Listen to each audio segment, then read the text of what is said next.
যে কোটা ব্যবস্থা বাতিল করা হলো আজকে হাইকোর্টের রায়ের মধ্য দিয়ে সেটাকে পুনর্বহালের চেষ্টাটি আমরা লক্ষ্য করছি। সেটা ছাত্র সমাজের সঙ্গে চূড়ান্ত প্রতারণা এবং বিশ্বাসঘাতকতা। বাংলাদেশের সরকারি চাকরিতে যে কোটা ব্যবস্থা আছে, এই কোটা ব্যবস্থা বাংলাদেশের সংবিধানের যে স্পিরিট, এই স্পিরিটের সঙ্গে সঙ্গতিপূর্ণ নয়।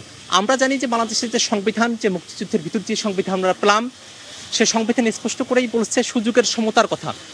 সরকারি চাকরিতে সুযোগের সমতা থাকবে, কিন্তু আমরা যদি কোনো একটা বিশেষ গোষ্ঠীকে কোটা ব্যবস্থার মাধ্য দিয়ে সুযোগ সুবিধা করে দেই, তাহলে কিন্তু আর সুযোগের সমতাটা থাকে না। বাংলাদেশের সংবিধানের মধ্যে কোটা বা রিজার্ভেশন যে ব্যবস্থাটা, এটা দুইটা মাত্র শর্তের ভিতর দিয়ে এটা থাকতে পারে বলে বলা আছে। এক, যে সমাজের কোনো অনগ্রসর গোষ্ঠী হতে হবে।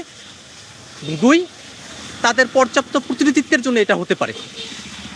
আমাদের তখনই প্রশ্ন ছিল যে যারা বাংলাদেশের স্বাধীনতা যুদ্ধে অংশগ্রহণ করেছেন, যারা মুক্তিযোদ্ধা আছেন, তাদের ফ্যামিলি মেম্বার্স যারা আছেন, তারা কি সামগ্রিকভাবে বাংলাদেশের অনগ্রসর জনগোষ্ঠী? এটা একটা প্রথম কোশ্চেন। তারা তো বাংলাদেশের অনগ্রসর জনগোষ্ঠী নয়। সামগ্রিকভাবে বাংলাদেশের যারা মুক্তিযোদ্ধা আছেন, ফ্যামিলির যারা আছেন, তাদের প্রতি শ্রদ্ধা রেখেই বলছি যে তারা কিন্তু অনগ্রসর গোষ্ঠী নয়। অতএব তাদেরকে কোটার সুবিধা দেওয়ার যে কথাটা বলা হচ্ছে, এটা কিন্তু প্রথম শর্তটাই পূরণ করে না। আর দ্বিতীয় কথাটি হচ্ছে পর্যাপ্ত প্রতিনিধিত্ব। আমরা যদি বাংলাদেশের মুক্তিযোদ্ধা যে ফ্যামিলিগুলো আছে সেগুলো যদি তাকাই, তাহলে দেখব যে মোট জনসংখ্যার 1% তারা কাভার করেন না। তাহলে সরকারি চাকরিতে 30% তাদেরকে কেন দেওয়া হবে? এটাও একটা বড় কোশ্চেন। যদি পর্যাপ্ত প্রতিনিধিত্বই হয়, 1% জনগণের জন্য 1% কোটা থাকতে পারে বড়জোর। 1%ও তারা নয় জনসংখ্যায়।